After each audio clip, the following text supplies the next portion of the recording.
Nam Rajeswar Singh na iba Colonial Records of the Kuki Raids in Manipur and their impact 1878 to 1914 hanaming thonba lairek amang asi phongkhre Kaithian Express Private Limited na publish tawduna Manipur Press Club ta pangthokhiba lairek phomgi thorum aduda retired IAS Dr. R.K. Nimai Oriental College ki Department of History ki Assistant Professor Dr. Oinam Daniel TMU ki Department of Philosophy ki Assistant Professor Dr. Michael Sanjat Sabam amadi Manipur University ki School of Human and Environmental Science former Dean Professor W. Nabakumar na Tubamitulin Singh Ona Sarukya K. Lairek Phomgi Thoronga Mailina Lairek Asigi Ayiba Yum Nam Rajeswar na Hai Delhi da Laiba National Archives of Manipur ga Mailina ba file sing mga hina lairamba thingnara K. Lairamliba file sing adudagi Lairek Asigi Chanagada ba file sing khungotuna miyamna khangna unadriba asengba masa kaya ithokuna tungi miro singidamak archival literature ama oina lehongna ba haduna Lairek Asig Phongbane masidana tana Kuki sing na border ga taina ba mafam singda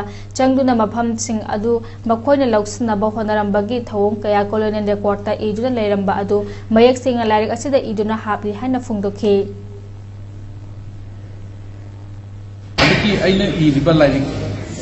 Colonial Records of the Kuki Raid in Manipur and their impact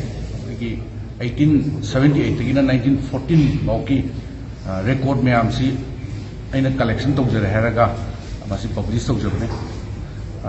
records ngasi National Archive India ki National Archive Delhi da leiba file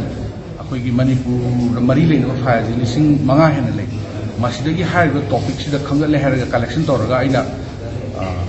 mayam na explore tawriba ngasi bau academic sing discourse tawriba discuss tawriba area